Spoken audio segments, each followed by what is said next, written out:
So we will start with a quick revision of the last topic that we have seen in the last session. तो आखिरी lecture में आखिरी topic था magnetic field produced by a current in a circular arc. Magnetic field produced by a current in a circular arc of wire. If you remember, we had a circular arc of wire. इसका हमने नाम दिया था AB. If you remember, the name given to this arc was AB. और ये जो circular arc of wire है AB, it is centred at some point O. The radius of this arc is small r. तो इसका centre हमने लिया था O. तो centre is O. The radius is small r, capital R. जो बोलना होगा वो बोल सकते हो, doesn't matter. Some name R. ये जो आर्क है it carries a steady current I. इसमें एक करंट था I. एंड ये आर्क सेंटर पे एक एंगल सबटेंड करेगा, that is theta. As we know, जब भी एक वायर में से करंट पास होगा तो it generate magnetic field in its surrounding region. तो similarly it will generate magnetic field also at the centre. और हमारा टास्क ये था to find out what is magnetic field at the centre. अगर हमको मैग्नेटिक इंडक्शन फाइंड करना है at the centre, तो व्हाट वी डू इज हम इस आर्क को large number of small elements में अज्यूम करते हैं. We imagine this arc to be made up of large number of infinitesimal length elements, each of length dl. और ऐसा हम क्यों करते हैं? क्योंकि बायोट-सावर्ट लॉ हमको डायरेक्टली पूरे वायर का इंडक्शन नहीं बताता. It gives induction only for the small length element. This is small length element dl. The angle made by small length element at the center is d theta. So according to Biot-Savart law, सबसे पहले और एक चीज पता होनी चाहिए, you should know Biot-Savart law apply करने से पहले what we also want is what is the angle.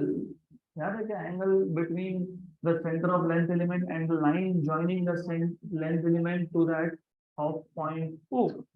मतलब हमको यहाँ पे एक एंगल और लगने वाला है, that is the angle between line joining the centre of element to the point and the length element itself. तो लेंथ एलिमेंट में और इस लाइन में ये और एक एक्स्ट्रा एंगल हमको लगेगा, और इस एक्स्ट्रा एंगल को नाम दिया था हमने alpha.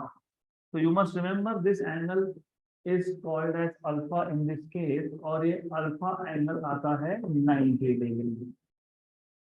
So according to Biot-Savart law, induction due to small length element dB bar is equal to, याद होगा, mu0 by 4 pi I dl bar cross r bar upon r cube. So this is equal to mu0 by 4 pi I dl r sin theta नहीं alpha upon are cube. सिर्फ अगर आपको confusion होता है तो फिर अल्फा को theta बोल दो, थीटा को अल्फा बोल दो. Change the name if you are getting confuse, doesn't matter. Dummy index, dummy variable बोलते हैं इसको. अल्फा इसको बोल देना, थीटा इसको बोल देना, doesn't matter. According to the notations of your text book, this is called as alpha. तो ये अल्फा है. Then alpha is 90, sin 90 is 1. So mu0 by 4 pi I dl upon r square. एक r और नीचे r cube, तो एक r हो जाएगा, cancel out. And sin 90 is 1. तो दिस इज dB. ऊपर वेक्टर फॉर्म था, ये स्केलर फॉर्म है, इट इज ओनली मैग्नीट्यूड. तो you have induction due to small element dB equal to mu0 by 4 pi I dl by r square. हमारा task था तो find out total induction. Total induction find करने के लिए हम हमेशा इंटीग्रेट करते हैं. क्यों करते हैं? The reason is very simple. क्योंकि जो करंट पहले एलिमेंट से पास होगा वो करंट दूसरे एलिमेंट से पास होगा. रिमेंबर, हमने इस पूरे आर्क को कैसा अज्यूम किया है? To be made up of large number of infinitesimal elements. तो हर एक एलिमेंट में से करंट पास होगा तो हर एक एलिमेंट मैग्नेटिक फील्ड प्रोड्यूस करेगा, और हर एक एलिमेंट का इंडक्शन बी पे, सेंटर पे भी होगा, ओ पे भी होगा. तो टोटल इंडक्शन फाइंड करना है तो यू कैन जस्ट इंटीग्रेट. कहां से कहां तक? 0 to थीटा. लेकिन लेकिन 0 to थीटा कब, जब यहाँ पे वेरिएबल डी थीटा हो। जब तक डी थीटा लिखते नहीं तब तक a to b, this equal to a to b. D भी कितना है, mu 0 by 4 pi I d l upon r square. Therefore b equal to जो कांस्टेंट है, कांस्टेंट सब बाहर, mu 0 by 4 pi I by r square integration dl from a to b. But as you know, arc length is radius into theta. So arc length dl will be r into d theta, r into d theta, क्योंकि dl ने कितना angle subtend किया है, d theta. So therefore, you will have total induction B equal to mu 0 by 4 pi I by r square. dl is r d theta. जैसे ही यहाँ पे d theta आया, यहाँ पे 0 to theta. अब r कांस्टेंट है, कांस्टेंट को बाहर निकाल लो, तो mu 0 by 4 pi I by r square into r 0 to theta d theta. एक r और एक r हो गया था cancel out. So therefore, what you will have is b equal to mu 0 by 4 pi I by r integration d theta is theta from 0 to theta. इसके बाद हमने upper limit minus lower limit लिया था, तो therefore b equal to mu 0 by 4 pi I by r upper limit minus lower limit, मतलब क्या बचेगा, theta. Good. फिर हमने सेम कॉन्सेप्ट को एक्सटेंड किया था to find out induction due to semi circle, due to quarter circle, due to full circle. हमारे पास एक सर्कुलर लूप है, इस सर्कुलर लूप का सेंटर पे अगर आपको इंडक्शन फाइंड करना है तो सिर्फ यहाँ पे वैल्यू डालना पड़ेगा थीटा का। एक full circle, complete circle make how much angle, 360 degree, मतलब कितना, 2 पाई। तो अगर फुल सर्कल है तो सिर्फ आपको करना ये है, you have to just substitute the value of angle, that is nothing but 2 pi, 1 and 2. Therefore b equal to mu 0 I upon 2r. This is what you will get. This is magnetic induction at the center of circular loop carrying current. Now that clear? Good. Now moving ahead to the next topic. अगला topic और ये topic they are more और less connected. सिर्फ इतना है, in the next topic हमको axial magnetic field produce करना है, फाइंड करना है। We are suppose to find out axial magnetic field produced by current in a circular loop. So next topic is axial magnetic field. Axial magnetic field produced by a current in a circular loop. In a circular loop. So the idea is simple again. हमारे पास एक circular loop है। Now you see, circular loop को रखने के अलग अलग तरीके हो सकते हैं, तरीके मतलब अलग अलग प्लेन हो सकते हैं। I can keep the circular loop in x y plane. For example imagine ये एक्स एक्सिस है, ये वाई एक्सिस है, और z axis is coming out. तो z axis is coming out from the plane of board. तो you can have something like this also. तो circular loop को आप ओरिएंट करने के लिए, this is x, this is y, this is z. You can keep the loop in xy plane. Xy plane is the plane of board. You can keep the loop in xz plane. Xz plane मतलब ये plane coming out from the loop. And you can keep also in yz plane. yz plane is again a plane coming out. तो तीन plane है, थोड़ा imagination बढ़ाना पड़ेगा. You have to imagine little bit. So I have a circular loop. Let me see if I have a circular loop here somewhere. I can show if I have a loop. Okay. कहीं ना कहीं से तो मिल जाएगा circular loop. I just need a wire and that will do. Fine. We have a lot of wires over here. हो ही जाएगा somehow. Okay. Good. So let's say let's say I have a circular loop, and loop can also have a number of turns. तो number of turns भी हो ही सकते हैं उसमें. You can have more number of turns, 1 2 3 4 5 10 whatever it is. तो ऐसा एक loop है हमारे पास. Now imagine this is a circular loop. ये जो सर्कुलर लूप है इसको आप ऐसा रख सकते हो. ऐसा रखना मतलब it is in the plane of the board. अगर ऐसा रखते हो तो इसका axis, you should know axis of a loop is a line coming outside. अभी बोल रहे हो लेकिन by definition it is a straight line perpendicular to the plane of the loop. ये जो लूप जिस प्लेन में है वहां से एक लाइन परपेंडिकुलर आना चाहिए. करेक्ट. तो अगर एक्स वाई प्लेन में लूप है तो एक्सिस कहाँ है? आउटसाइड, मतलब जेड. जेड. अगर लूप एक्स जेड प्लेन में है वाई, अगर लूप वाई जेड प्लेन में है तो एक्स. तो सबसे पहले ये ओरिएंटेशन समझना जरूरी है. It is important. It will vary from book to book. किसी बुक में plane of the loop will be x y, किसी बुक में plane of the loop will be x z, किसी बुक में it will be y z. So I will take a loop which is in YZ plane. So we will consider a loop carrying a current and this loop is in YZ plane. अगर loop YZ plane में है तो इसका axis होगा along X. So we have a loop something like this along X axis. Axis is along X direction. ये जो loop है इसका radius, let us take radius to be A. अब बाकी बुक्स में रेडियस को आर बोला है, कैपिटल आर बोला है, डजंट मैटर. मैं यहाँ पे लूंगा ए. यहाँ तक क्लियर? गुड. तो नंबर 1 हमारे पास एक लूप है, उसका रेडियस ए है, उसका axis is along x direction. हमें फाइंड करना है magnetic induction at some point P on the axis. यहाँ पे पी पॉइंट है. Let us say this P point is at a distance of x from the centre.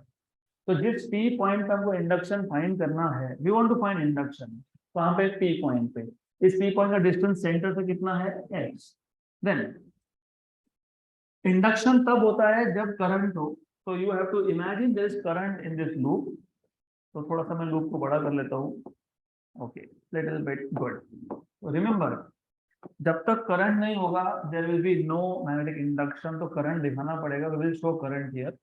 So this loop carries a current I. Now the clear? Loop का जो plane है, it is going inside the plane of board. So the loop is going inside the plane of board. So loop is going inside. Then going back to the previous case, यहाँ पे हमारे पास सिर्फ एक arc का भी induction find करना है. तो आपने मेथड कौन सा फॉलो किया? पहले आपने आर्क को अज्यूम किया to be made up of large number of infinitesimal length elements. Good. तो सिमिलरली यहाँ पे भी ये जो सर्कुलर लूप है, you have to imagine this circular loop to be made up of large number of infinitesimal length elements. उसमें से एक element, I will take one such element somewhere over here, और ये इसको बोल दूंगा पॉइंट ए. तो I am considering one such element at point A. Good. Clear यहाँ तक? Then पहले पूरा समझ लेंगे, बाद में वापस मैं बताऊंगा आपको. Going back to Biot-Savart law. Biot-Savart law में लेंथ एलिमेंट के सेंटर से आप एक लाइन ड्रॉ करते हो. कौन से पॉइंट तक? जिस पॉइंट पे आपको इंडक्शन फाइंड करना है. तो इसके सेंटर से P पॉइंट तक एक लाइन ड्रॉ होगा एंड ये डिस्टेंस होगा r. गुड. फिर आप एंगल मेजर करते हो. You measure what is the angle between this line and the centre of length element, मतलब between length element and this line. अब यहाँ पे particularly you have to imagine. यहाँ पे इमेजिनेशन आपको स्ट्रॉन्ग लगेगा तो थोड़ा सा ध्यान देना. यू विल हैव टू पे proper attention here. For example, ये वो लूप है और उसका एक एलिमेंट है and there is some point here on the axis. वहां से मैंने सेंटर तक एक लाइन ड्रॉ कर दिया. This line, what is the angle you see? कितना बना? 90 डिग्री. तो थीटा कितना आएगा यहाँ पे? 90 डिग्री. तो थोड़ा सा इमेजिनेशन करना पड़ेगा, बिकॉज ये 3 डायमेंशनल डायग्राम है, हम 2 डायमेंशन में ड्रॉ कर रहे हैं, तो यू हैव टू इमेजिन। तो angle theta here will be nothing but 90 degree. तो एंगल विल बी 90 हियर। तो पहली बात तो यहाँ पे ये एंगल 90 बनने वाला है। Then induction due to this small length element, induction due to current through this element at A is given by Biot-Savart law. What is Biot-Savart law? dB bar equal to mu 0 by 4 pi I dl bar cross r bar upon r3. Not every time we are supposed to write down this vector form, लेकिन इस case में particularly important है। इस case में आपको ये vector form लिखना है। क्यों लिखना है? क्योंकि यहाँ पे डायरेक्शंस मैटर करेंगे। तो डीबी बार का direction, look this is constant in the number, ये नंबर है और कांस्टेंट है, डायरेक्शन तो बताएगा नहीं। ये भी नंबर है और ये भी नंबर है, तो डायरेक्शन कहाँ से मिलेगा? D l bar cross r bar, a bar cross B bar. अगर आपको याद होगा, a bar cross B bar, this is a new vector which is perpendicular to both a bar and b bar. Similarly, dr bar cross b bar is a vector which is perpendicular to both dl bar and r bar. तो dl bar and r bar, इसलिए मैंने बताया था थोड़ा सा imagination आपको यहाँ पे लगने वाला है। Again going back to the loop, ये लूप का length element, this small cap, blue colour cap, ये लेंथ एलिमेंट है, ये है r। तो dl bar is this blue cap और ये जो पेन है this is nothing but r bar. इन दोनों को परपेंडिकुलर मतलब यहाँ पे आएगा, है ना? दोनों को परपेंडिकुलर होना चाहिए ना। तो I show something like this, just a minute. So what you have is, ध्यान दो यहाँ पे, ये है आर बार और जो ब्लू कैप मैं बता रहा हूँ दिस इज डीएल बार। इन दोनों को परपेंडिकुलर, दोनों को परपेंडिकुलर कहाँ जाएगा? यहाँ पे आएगा, राइट? तो इन दोनों को परपेंडिकुलर इमेजिन करना पड़ेगा आपको। This is my index finger is dl bar, this pen is r bar, और ये जो दूसरा पेन मैंने लिया this is perpendicular to both, correct? तो that is the direction of db bar, दोनों को परपेंडिकुलर। तो I will show that with the help of a vector यहाँ पे somewhere over here, दोनों को परपेंडिकुलर। So this is the direction of db bar. यहाँ तक समझ में आया? डायरेक्शन समझ में आए? Yes no yes? Good. No no, थोड़ा सा इमेजिनेशन बढ़ाओ फिर। अगर आपको ए बार क्रॉस बी बार नहीं पता तो you will not be able to imagine now, not tomorrow also. A bar cross B bar, दो वेक्टर है। If I have two vectors, तो मैंने बताया भी था, do you remember right hand screw rule? A bar is thumb, B bar is index finger, A bar cross B bar is middle finger. तो ये जो middle finger है, it is perpendicular to both index finger as well as thumb. तो A bar और B bar उसको perpendicular होता है A bar cross B bar. तो मैंने यहाँ पे वही बताया आपको कि हमारे पास एक वेक्टर है DL bar. What is DL bar? Length element. दूसरा वेक्टर है R bar. What is R bar? R bar is a line from centre of the element to the point जहां पे आपको इंडक्शन फाइंड करना है। तो ऐसा था वो, राइट? तो इन दोनों को परपेंडिकुलर, आर बार को और डीएल बार को परपेंडिकुलर कहाँ पे आएगा? दोनों को परपेंडिकुलर। सी 90 डिग्री दिख रहा है, 90 डिग्री यहाँ पे, दिस इज 90, राइट? तो you will have magnetic field perpendicular to both. अब क्वेश्चन ये था कि मैग्नेटिक इंडक्शन फाइंड कहाँ कर रहे हो? कहाँ फाइंड कर रहे हो? पी पॉइंट पे। तो फिर डीबी बार यहाँ क्यों दिखाना है तुमको? तो इसको यहाँ नहीं शो करना, इसको यहाँ पे शो करना पड़ेगा। You have to show it over here. Good. So you need to remember this, जहां आपको इंडक्शन फाइंड करना है डीबी बार का डायरेक्शन वहीं दिखाना है। इसको मैं नाम दे देता हूँ, let us call this as p r. तो p r is nothing but magnetic induction which is db bar. यहाँ तक क्लियर? मैं वापस रिपीट करूंगा, टॉपिक इजी है, थोड़ा सा इमेजिनेशन लगने वाला है यहाँ पे। सो लेट अस से ये एंगल है अल्फा। गुड। अब पिछले केस में और इस केस में नोटेशन वापस चेंज कर दिए। पिछले केस में जिसको अल्फा बोला था उसको यहाँ थीटा बोल रहे हैं, पिछले केस में जिसको थीटा बोला था उसको यहाँ पे अल्फा बोल रहे हैं। Doesn't matter, now if I draw a line here, मैं अगर यहाँ पे एक स्ट्रेट लाइन ड्रॉ कर लेता हूँ, let us draw straight line, vertical line, तो ये टोटल एंगल कितना, 90। अगर ये 90 है, then how much is this, 90 minus alpha, और ये टोटल एंगल कितना है, 90 है, तो फिर ये बचा हुआ एंगल कितना है, alpha. So this angle is alpha. तो हमारे पास जो डीवी बार है, इसके दो कंपोनेंट आप कर सकते हो, you can split this into to component. एक होगा ये कंपोनेंट डीवी कॉस अल्फा, और एक आएगा यहाँ पे डीवी साइन अल्फा। तो दो कंपोनेंट्स आ गए, d v cos alpha and d v sine alpha. This is d v cos alpha, नहीं sin alpha, this is sin alpha, and this is dV cos alpha। यहाँ तक क्लियर? ये हमने फाइंड किया induction due to length element at point A. अब ऐसा करेंगे, diametrically opposite A को एग्जैक्टली डायमेट्रिकली अपोजिट एक पॉइंट लेंगे बी, सम पॉइंट बी, और वहां पे भी एक एलिमेंट लेंगे।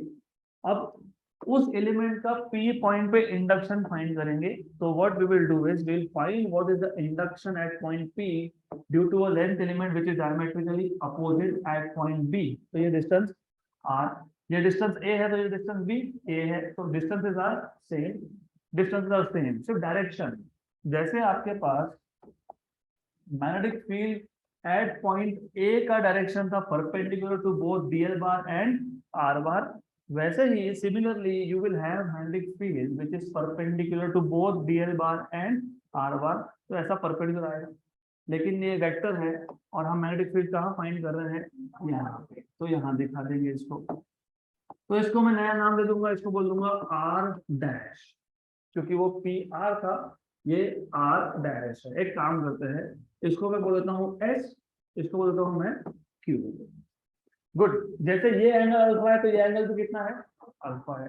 तो this angle is 90 minus alpha, and again this is alpha. तो जैसे आपने पी आर के दो कंपोनेंट्स किए, वैसे ही पी आर डैश के भी दो कंपोनेंट्स करोगे। You will split that into two components. अब एक कंपोनेंट आएगा यहाँ पे which will be d v cos alpha, एक जाएगा यहाँ पे डीवी साइन अल्फा। अब d v cos alpha they are equal but opposite and hence they will cancel out। तो बचेगा क्या, dv sin alpha। कितने बार, दो बार, ये याद रखना। Good. I am repeating again, अभी भी जिसको समझ में नहीं आया, जिसका ध्यान नहीं था, you have one more chance to understand. अगर ये नहीं समझा तो आगे का कुछ समझ में नहीं आएगा। लुक, हमारे पास वापस एक बार समझ लो, लास्ट टाइम इधर जाओ, आ जाओ।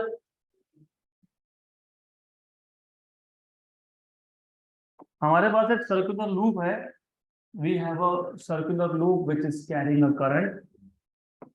थोड़ा सा डायग्राम को मैं जूम करके दिखा दूंगा तो you will understand in a better way. We have a circular loop, let's take this as a circular loop. We have a circular loop something like this, fine, good, better, okay. हमको induction कहाँ find करना है, where do you want to find out induction, at a point on the axis. Topic के title में ये axial magnetic field. So first of all, we will show axis of this loop. So you have axis of this loop. इस axis पे there is some point P. Let me take this point P over here. यहाँ पे एक P point है, और इस P point का distance from the center of the loop, loop का center है O, इस distance को मान लेंगे x. Then the radius of this loop is A. इसका radius है A. This is A. You have a length element, हमने assume करके रखा है that this current carrying circular loop is made up of large number of infinitesimal length element। उसमें से एक length element आपने यहाँ पे consider कर लिया at some point A। तो there is a point A जहाँ पे एक length element आपने assume किया है, इसमें से current कितना है, I। Good।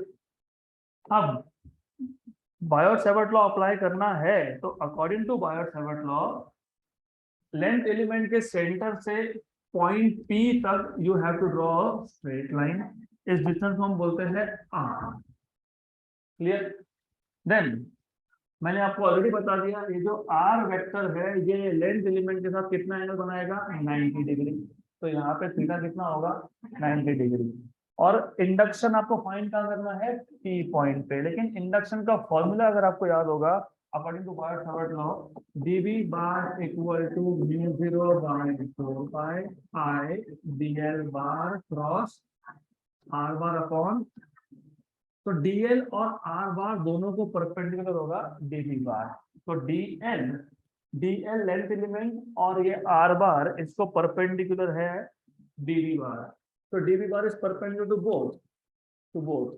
तो ये एंगल 90 है, angle is 90। But we are not finding out magnetic induction at point A, we are finding out induction at point P.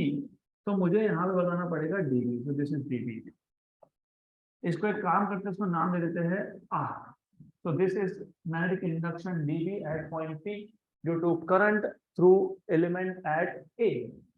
और इस एंगल को मान लेता हूं मैं अल्फा। देन एक वर्टिकल लाइन ड्रॉ कर लेंगे। Let us draw a vertical line over here. ये वर्टिकल लाइन क्यों, क्योंकि हमने जो dV फाइंड किया है उससे कंपोनेंट्स कर सकते हैं। Why, because it is vector quantity. और तो पता है वेक्टर के दो कंपोनेंट होते हैं, एक होता है साइन कंपोनेंट, एक होता है कॉस कंपोनेंट। ये एंगल अल्फा, तो ये 90 माइनस अल्फा। अब ये 90 माइनस अल्फा और टोटल एंगल दिस इज 90, तो जो बच जाएगा this part will be alpha. Now हमारे पास ये जो dv था इसके दो कंपोनेंट्स होंगे, एक होगा vertical component dv cos alpha और ये आएगा dv sin अल्फा। तो this is dv cos alpha and this is dv sin alpha, right. अब क्योंकि ये पूरा का पूरा loop it is assume to be made up of large number of length elements, तो एलिमेंट तो हर जगह पे है। यहाँ पे भी एलिमेंट है, यहाँ पे भी एलिमेंट है, तो यहाँ पे भी एलिमेंट है। तो हम क्या करेंगे, ए को डायमेट्रिकली अपोजिट एक पॉइंट लेंगे बी, और इस बी पॉइंट पे एक लेंथ एलिमेंट अज्यूम कर लेंगे। तो जब करंट इस लेंथ एलिमेंट से पास होगा तो वो भी मैग्नेटिक फील्ड प्रोड्यूस करेगा। कहाँ पे प्रोड्यूस करेगा, पी पॉइंट पे। और वो मैग्नेटिक फील्ड भी परपेंडिकुलर होगा किसको, आर को और डीएल को। Remember this distance is again r, ये आर है और रेडियस तो ए है ही। सो यू विल हैव यहाँ पे वन मोर फील्ड, इसको मैं नाम देता हूँ पी आर डैश। ये भी डीबी है, लेकिन ये डीबी किसने प्रोड्यूस किया, लेंथ एलिमेंट एट बी। ऊपर का डीबी किसने प्रोड्यूस किया, लेंथ एलिमेंट एट ए। तो इसके भी कंपोनेंट्स करेंगे, क्योंकि ये एंगल अल्फा तो ये angle B. Since the situation is symmetrical, तो यहाँ पे ये एंगल भी आएगा अल्फा। ये एंगल अल्फा आएगा तो फिर ये जो पी आर डैश है इसके भी कंपोनेंट्स कर लो। एक कंपोनेंट जाएगा vertically downwards dv cos alpha, और एक आएगा यहाँ पे dv sin अल्फा। तो this is dv cos alpha, this is dv sin alpha. तो dv cos अल्फा और dv cos alpha will cancel out each other, तो बचेगा क्या, dv sin अल्फा, करेक्ट। लेकिन ये db sin अल्फा और db sin alpha ये सिर्फ दो एलिमेंट से मिला आपको। You have just taken two elements, one at A and the other at B. ऐसे बाकी एलिमेंट्स भी है। तो टोटल फील्ड निकालने के लिए हम लोग क्या करते हैं, इंटीग्रेशन। अब यहाँ पे थोड़ा केयरफुल रहो, दो मेथड है, एक मैंने नोट्स में दिया है और दूसरा मैं यहाँ बता दूंगा। तो द आइडिया हियर इज, जब आप इंटीग्रेट करोगे, look when you integrate, total induction find करना है तो इंटीग्रेशन होगा। किस पे इंटीग्रेशन होगा, कॉस कंपोनेंट तो कैंसिल होगा, किस पे होगा, साइन। तो डीबी साइन अल्फा, या तो यहीं पे 2 dB साइन अल्फा लिखो। अगर आप यहाँ पे 2 times of dB sine alpha लिखते हो तो इसके आगे के स्टेप अलग आएंगे, अगर नहीं लिखते हो तो अलग आएगा। तो मैं दोनों बता देता हूँ। Method number 1, integration over dB sine alpha. तो क्योंकि cos अल्फा कंपोनेंट्स तो कैंसिल ही हो रहे हैं, तो बच कौन रहा है, dB साइन अल्फा। गुड।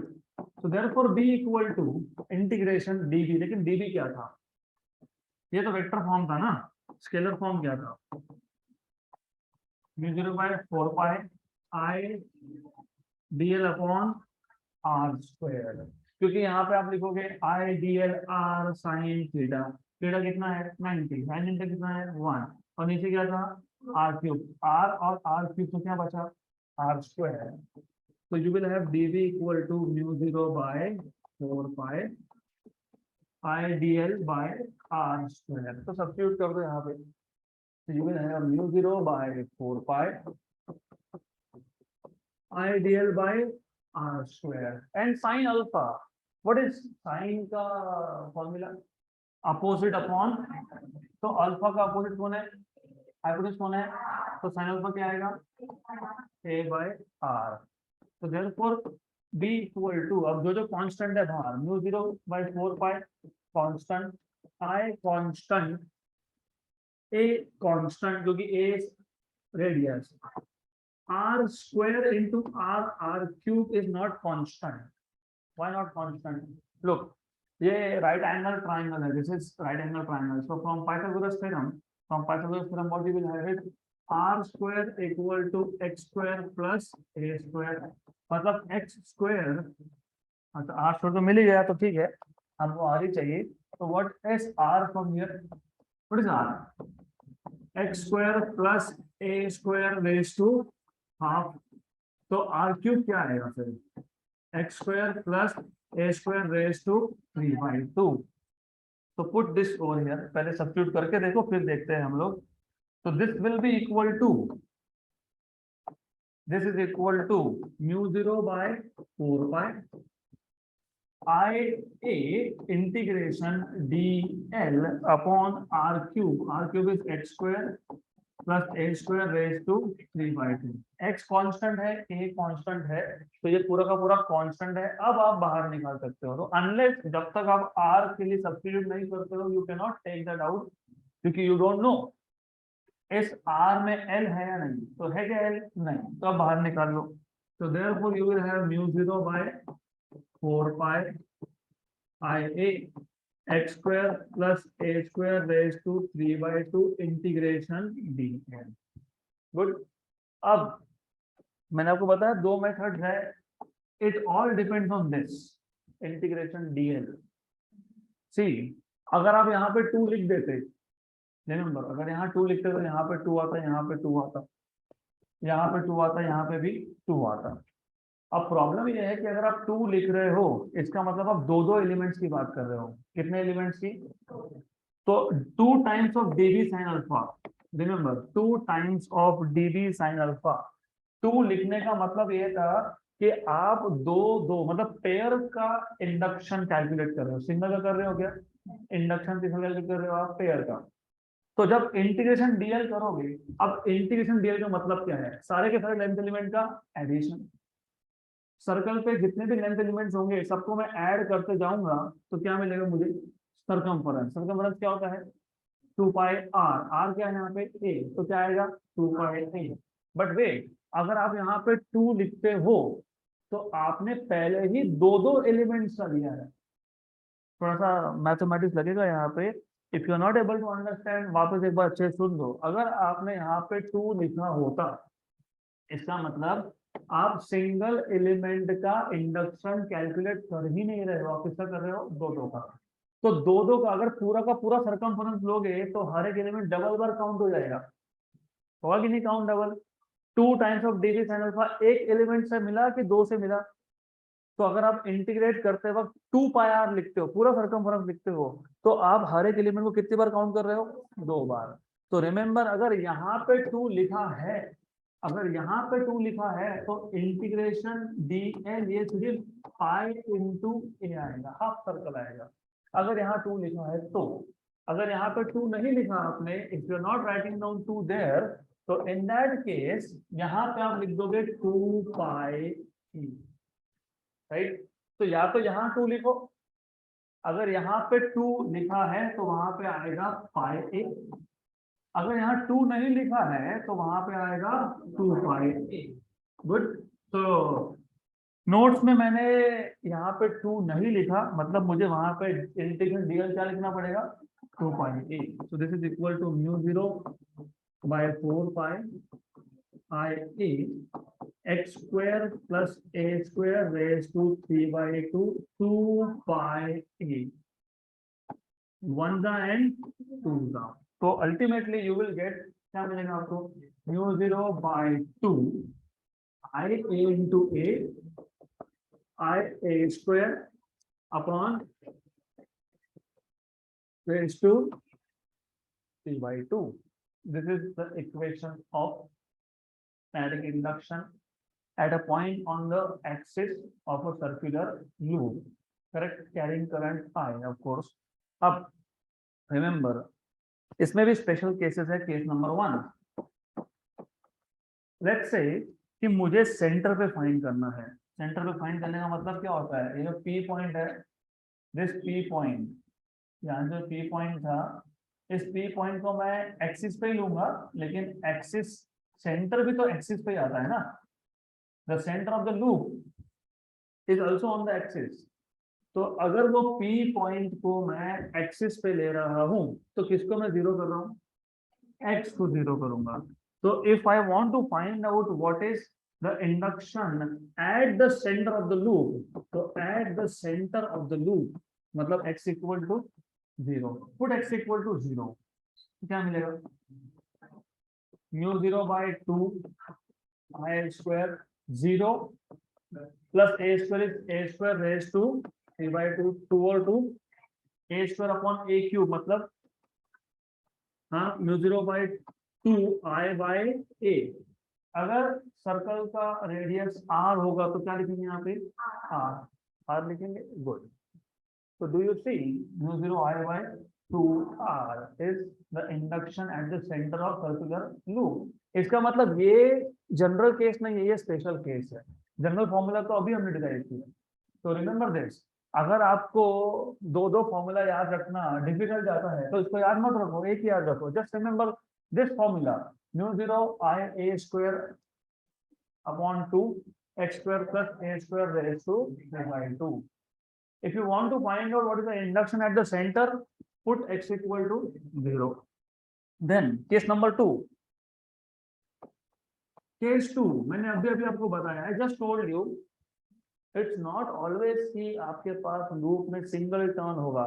यहाँ जो लूप मैंने बनाया था इसी में 60 टर्न्स है, 7 टर्न्स, तो यू में have n number of turns. तो अगर आपके पास n नंबर ऑफ टर्न्स है, फॉर n टर्न्स, ये जो फॉर्मूला है इंडक्शन का, total induction for n number of turns in a loop, ये सिर्फ आप मल्टीप्लाई कर लोगे n से, done. This is the total induction due to n turns. है दैट क्लियर? अब स्पेशल केस नंबर 3, हमारे पास जो लूप है उसका radius a, it is very very small compared to the distance at which you are finding out induction। मतलब x is very large and a is very small। तो जब x is very very greater than a होगा तो x square plus a square is roughly x square। तो ये जो formula था हमारे पास इंडक्शन का, n times of i a square μ0, है ना, μ0 i a square upon 2 x square plus a square is roughly raised to cancel एंड, तो ये आ जाएगा आपके पास n μ0 i a square upon 2x cube. यहाँ तक क्लियर? तो ये केस नंबर 3। तो this is the third special case. अब what is the difference between textbook and this approach? Nothing. Textbook में सिर्फ इतना है, देखो इंडक्शन का फॉर्मूला आपको ऑलरेडी याद होना चाहिए, n μ0 i a square upon 2 x square plus a square raised to 3y। ये जनरल फॉर्मूला। टेक्स्ट बुक में रेडियस को a की जगह पर कैपिटल R बोला है, और प्लेन ऑफ द लूप ऐसा है कि उसका जो एक्सिस है it is along z। Done, this is what you have, खत्म, गुड। तो x यहाँ पे क्या लिखोगे, z, a यहाँ पे क्या लिखोगे, done. This is how you are suppose to derive. तो अप टू यू, आपको एक्सेस कैसे लेना आप ले सकते हो। तो let us rederive this simple approach, extremely simple, और इसको लिखने का मेथड भी हम सिंपल ही रखने वाले हैं। तो मैं वो डायग्राम वापस से ड्रॉ नहीं करूंगा, तो सिर्फ हम उसको एक्सप्लेन करेंगे। Will just explain that diagram and done. तो व्हाट वी हैव इज, हमारे पास एक सर्कुलर लूप है, stop talking, absolutely no chit chat. तो हमारे पास एक circular loop है। The loop is such that of course it carries a current, but it is going inside the plane of board and इसका radius कितना है a। So let us consider a loop, circular loop, और इस पे question आते हैं, they can ask you for 4 marks derivation। So consider a circular loop of radius a, going inside the plane of board, perpendicular to the plane of board and going inside. So perpendicular to the plane of board, perpendicular to the plane of paper, because we will write on paper, I am writing on board. So perpendicular to plane of board and going inside. So let I be the current. Let I be the current flowing through this loop. Flowing through this loop. हमको induction कहाँ find करना था? P point पे। तो एक P point imagine करना पड़ेगा। कहाँ इमेजिन करना पड़ेगा? एक्सिस पे, क्योंकि टाइटल नहीं है axial magnetic field. So you are supposed to take a point. So consider a point P on its axis. किसका एक्सिस? लूप का एक्सिस। कितने डिस्टेंस पे? x distance पे, at a distance x from the center. From the center. Right. इसके बाद हमने क्या किया था? इसके बाद हमने लूप को अज्यूम किया था to be made up of large number of infinitesimal length elements. assume the loop to be made up of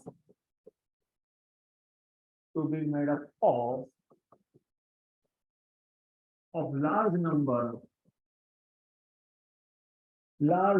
of infinitesimal length elements. हर एक का लेंथ कितना था? dl. Each of length dl. Each of length dl. Then we have considered one such element at point A. Imagine one such element. Imagine one such element at point A. Now, according to Biot-Savart law, ये जो length element है eight ए, इसमें से जब current पास होगा तो ये क्या प्रोड्यूस करेगा? इंडक्शन। कहाँ पे? P पॉइंट पे। So according to Biot-Savart law,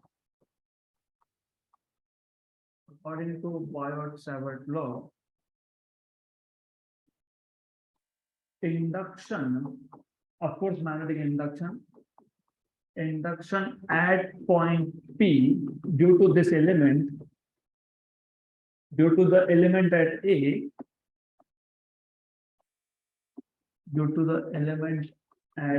A, is, तो क्या था वो? dV bar equal to mu 0 by 4 pi I dl bar cross r bar upon r cube. जैसे ही आपने वेक्टर फॉर्म लिखा, इमीडिएटली तभी बता दो dV bar is perpendicular to both dl bar and r bar. Therefore, dV bar is perpendicular to both dl bar and r bar, लेकिन कौन से पॉइंट पे? P पॉइंट पे, at point P। Good, clear यहाँ तक? Right. इसके बाद हमने क्या लिखा था इसका? Scalar form. तो मैग्नीट्यूड वाइज लास्ट बेंच, ध्यान यहाँ पे, लास्ट बेंच ध्यान यहाँ पे चाहिए। तो magnitude wise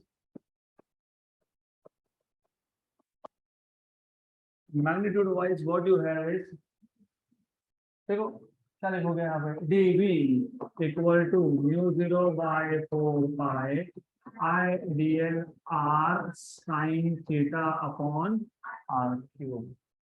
But what is theta? 90 degree. But theta equal to 90 degree. Therefore, और एक आर तो आपने पहले ही कैंसिल कर लिया, म्यू 0/4 पाई I dl/r²। अब ये अल्फा एंगल क्या है एक्सप्लेन करने की जरूरत नहीं है, straight away from figure you can write down r² equal to x² plus a², और अल्फा बाद में यूज करेंगे हम लोग। From figure what we have is r² equal to x² plus a², therefore r equal to x² plus a² का root, therefore r³ is equal to x² plus a² raised to 3/2, and therefore this db is equal to, मैं यहीं पे db में substitute कर दूंगा if you want, या फिर एक काम और कर सकते हो, पहले इंटीग्रेट कर लो। therefore total induction at point P कैसे फाइंड करोगे? At point P is B equal to integration dB sin alpha, right? Correct? Clear यहाँ तक? Have you not missed something? हमने कंपोनेंट तो किए नहीं, लेकिन हमने डायमेट्रिकली अपोजिट एलिमेंट भी नहीं लिया, तो जब तक वो एलिमेंट कंसिडर नहीं करोगे तो कैंसिल कैसे होगा? तो कैंसिल भी करना पड़ेगा ना, तो कैंसिल करना पड़ेगा आपको। And also you have to explain कि इसके दो कंपोनेंट्स है, ये जो मैग्नेटिक फील्ड है उसका नाम क्या है? पी आर, इसके दो कंपोनेंट्स हैं। तो late dv which is denoted by p r be the induction at point P due to element at A,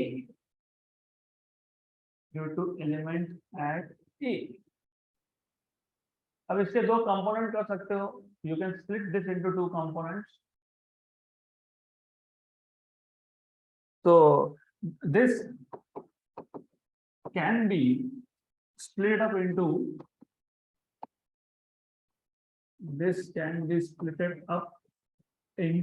two components। कौन से दो components? dv cos alpha and dv sin alpha,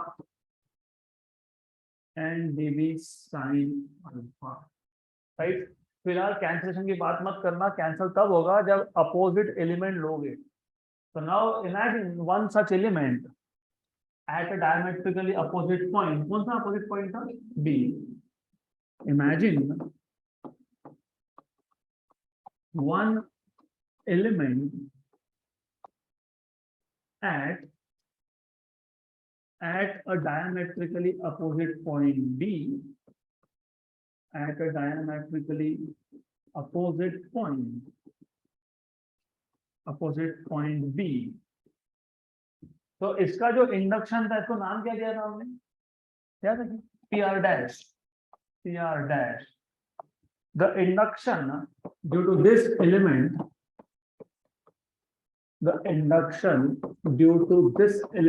कहाँ पे find कर रहे हो?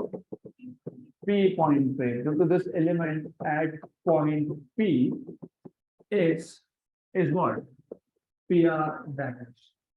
अब इसके भी कंपोनेंट कर लो, तो इसको बोलो this can be split up into two components, dv cos alpha and dv sin alpha।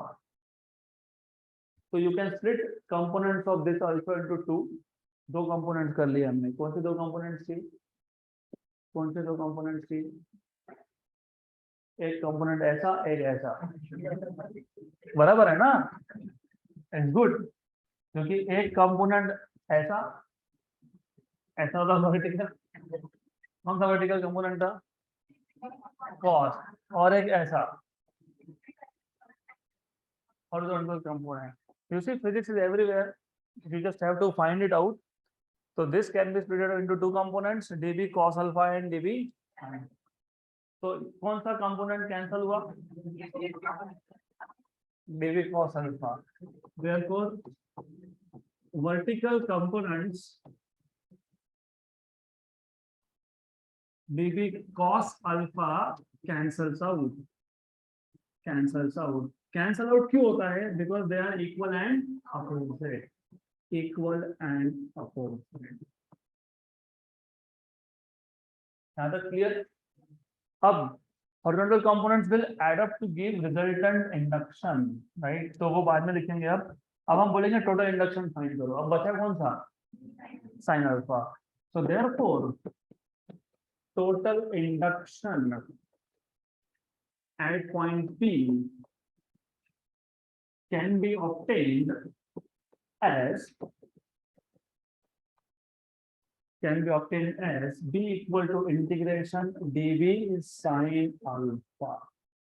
अब मैंने एक अप्रोच तो पहले बता दिया, अब मैं दूसरा बता देता हूँ. I will write down 2 here, 2 dV sin alpha. यहाँ तक क्लियर? गुड. तो as you can see physics में कुछ है ही नहीं करना है, समझ लो, लिखते जाओ. I think all of you know. Language तो पता ही है, तो लिखते जाओ. क्या करना है, स्टेप बाय स्टेप बताते जाओ. अब कौन कौन कांस्टेंट था? 2. Yes. What is dv? μ0 by 4 pi I by r square dl, and sin alpha is a by r. So since dv was equal to μ0 by 4 pi I dl by r square, and sin alpha is a by, right, then r raised to 3 वो हमने already find करके रखा है क्या? yes. So therefore you will have b equal to 2. जो constant है बाहर, μ0 constant है, i कांस्टेंट है, a कांस्टेंट है. इंटीग्रेशन के अंदर क्या आएगा? dl अपॉन r क्यूब, और यहाँ पे upon 4 pi. μ0 by 4 pi, yes I, yes a, yes dl by r cube. r cube constant है, लेकिन जब तक r का फॉर्मूला सब्स्टिट्यूट नहीं करोगे तब तक you can not treat them as constant, तब तक उसको कांस्टेंट लेना मत. तो सबसे पहले r से सब्स्टिट्यूट कर दो. तो therefore you will have b equal to, cancel करें तो इसको 1 जा एंड 2 जा, हमारा काम कम उधर कर लेना कम. μ0 by 2 pi I a, then r cube की जगह पे लिखोगे x square plus raise to 3 by 2. Therefore b equal to μ0 upon 2 pi I a upon x square plus a square raised to 3 by 2 integration dl. But integration dl is equal to pi a. अब 2 नहीं लिखा क्योंकि 2 मैंने पहले से लिखा है. Good. Again ये 2 नहीं लिखते तो यहाँ पे क्या लिखते? 2 pi a. Therefore you will have b equal to μ0 by 2 pi I a upon x square plus a square raised to 3 by 2. Integration dl is pi a. Pi and pi cancel. A into a is a square. So therefore you have b equal to μ0 by 2 I a square upon x square plus a square raised to 3 by 2. Good. Remember, this is very important. और also just for a quick recap, 11th standard में हमने electric field find किया था at an axial point of dipole, और हमने electric field find किया था at an equatorial point of dipole. तो electric field at axial point due to electric dipole, वो फॉर्मूला और ये फॉर्मूला मोर और लेस थोड़े सेम है. तो घर पे जाके एक बार रिवाइज कर लेना. 11th की इलेक्ट्रोस्टैटिक्स की टेक्स्ट बुक में मिल जाएगा आपको. वो याद रहा तो ये याद रहेगा, ये याद रहा तो वो याद रहेगा. तो एक ही फॉर्मूला में आपके दो क्वेश्चन सॉल्व होते हैं. तो you should remember, just compare and done. अब हमने देखे थे special cases. We have seen 3 special cases. तो special case number 1, special case में case number 1, at a point on the center, at the center of the loop, at the center of the loop. Center is also axial point. फिर यहाँ पे x की value क्या आ जाती है 0, तो x equal to 0, put x equal to 0. Therefore b equal to mu 0 upon 2 I a square upon 0 square plus a square raised to 3/2. So therefore b equal to mu 0 by 2 I a square upon a cube. ये 2 और 2 cancel है. A square upon a cube is a. So therefore induction at the center is mu 0 I upon 2a. तो ऐसा भी derive कर सकते हो.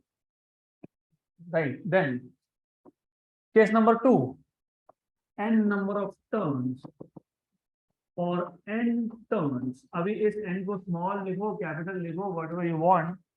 Notes में मैंने small लिखा है, बट आगे जाके और एक small n आएगा, that is number of turns per unit length. तो मैं एक काम करता हूँ, मैं इसको चेंज करके कैपिटल लिख देता हूँ. doesn't matter, n just denote number of turns. अगर एक सिंगल टर्न का इंडक्शन का फॉर्मूला आपके पास है, कितना है, ये है mu 0 by 2 I a square upon x square plus a square raised to 3/2. तो अगर 10 टर्न्स होंगे तो 10 से मल्टीप्लाई करोगे, 15 टर्न्स होंगे तो 15 से मल्टीप्लाई करोगे, 20 होगा तो 20 से मल्टीप्लाई करोगे.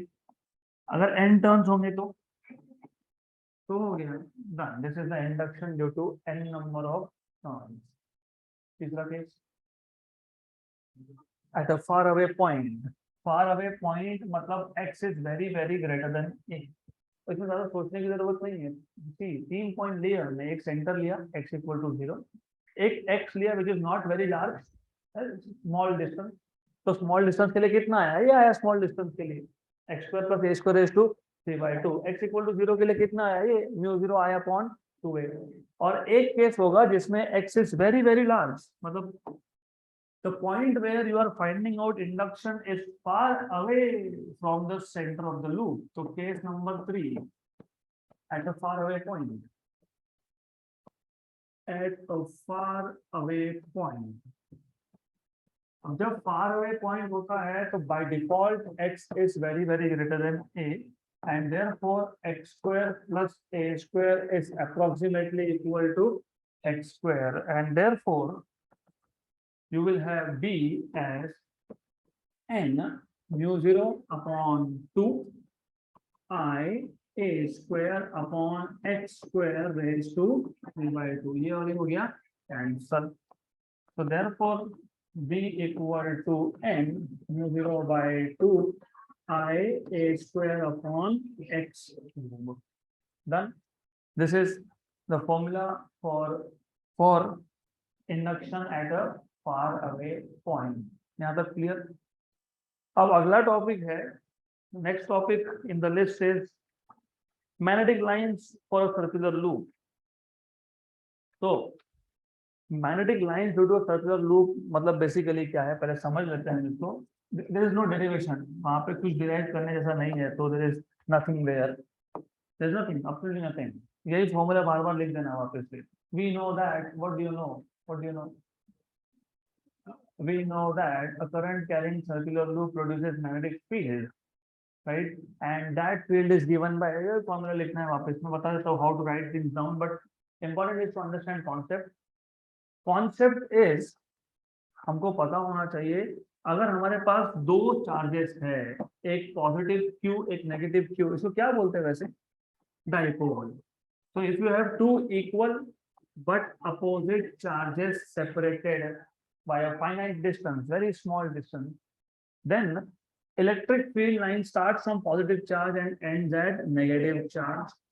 Electric field lines are crowded in a region near the charges and they are widely separated in a region away from the charges. So electric field lines look something like this. तो जब electric dipole होगा तो उस case में electric dipole के field lines look something like this. They start from positive charge and they end at negative charge. फिर इसके बहुत सारे प्रॉपर्टीज हैं, मैंने तो पहले बता ही दिया. Electric field line always starts from positive charge and end at negative charge. Property number 2, they never intersect or meet each other. क्यों? क्योंकि आपको बेसिक पता होना चाहिए कि इलेक्ट्रिक फील्ड लाइन आया कहाँ से. How do you define the concept of electric field line? हम बोलते हैं कि अगर हमारे पास एक पॉजिटिव चार्ज होता है, unit positive charge, what do you mean by unit positive charge? +1 coulomb. अगर मेरे पास एक टेस्ट चार्ज होता है यूनिट पॉजिटिव +1 कूलम, तो +1 कूलम चार्ज को पॉजिटिव चार्ज क्या करता, रिपेल करता, और नेगेटिव चार्ज क्या करता, अट्रैक्ट करता. तो ये जिस लाइन के अलोंग मूव होगा, that line is nothing but electric field line. So electric field line is nothing but path followed by unit positive charge. Correct? Clear? और also you must remember, मैं बार बार इसलिए बोलता हूँ कि 11 के बेसिक्स अगर आपके नहीं है ना, तो 12th में नहीं समझ में आता बात. You don't understand because you don't know what is the basic idea here. If you draw tangent to this electric field line at any point, that tangent gives you direction of electric field. Electric field का direction निकालना है तो tangent draw करो field line पे. अब इसके लिए see again, मतलब फील्ड लाइन आपको इन शॉर्ट क्या बता रहा है, डायरेक्शन बता रहा है. किसका डायरेक्शन बता रहा है? इलेक्ट्रिक फील्ड लाइन का. करेक्ट. और ये लाइन आया कहां से? It is the path followed by a unit positive charge. Suppose दो इलेक्ट्रिक फील्ड लाइन इंटरसेक्ट करते, सपोज करते तो नहीं है लेकिन इमेजिन वो करते, तो at the point of intersection हमारे पास जो यूनिट पॉजिटिव चार्ज था, at the point of intersection इसके पास दो डायरेक्शन है जाने के लिए. चार्ज कितना है? 1. डायरेक्शन कितना है? हो सकता है क्या? नहीं. That is why electric field lines do not meet और intersect each other, because at the point of intersection there are two possible paths for the unit positive charge. Also there are two directions of electric field. वैसा भी नहीं होता है. So this was property number 2. ऐसे बहुत सारे properties है. तो जब हम मैग्नेटिक फील्ड लाइंस की बात करेंगे तो सेम प्रॉपर्टीज वहां पे आता है. जैसे यहाँ पे electric field line start from positive charge and end at negative charge. Magnetic field lines start from north pole and end at south pole. Electric field lines do not intersect each other. Magnetic field lines also do not intersect each other. Correct? Electric field line पे आपने tangent draw कर दिया, it gives you direction of electric field. Magnetic field line पे tangent draw कर दिया, तो it gives you direction of magnetic field. Electric field line जहाँ पे crowded है, वहाँ पे electric field का strength ज्यादा है. मैग्नेटिक फील्ड लाइन जहाँ पे क्राउडेड है, मैग्नेटिक फील्ड लाइन का भी स्ट्रेंथ वहाँ पे ज्यादा है. इलेक्ट्रिक फील्ड लाइन जहाँ पे लेस क्राउडेड है, इसको बोलते हैं वाइडली सेपरेटेड है ना. वाइड क्रिकेट में वाइड सुना, wide. It is not wide, it is wide. Why wide? और दूर से जाता है ना बॉल, तो क्या बोलते हैं? वाइड. तो वो वाइड वर्ड यहाँ पे भी वही वाइड है. वाइड मतलब दूर दूर है वो. They are widely separated. So जहाँ पे electric field line widely separated है, वहां पे इलेक्ट्रिक फील्ड का स्ट्रेंथ कम है. वैसे ही जहां पे magnetic field line widely separated होंगे, वहां पे मैग्नेटिक फील्ड का भी स्ट्रेंथ कम होगा. राइट.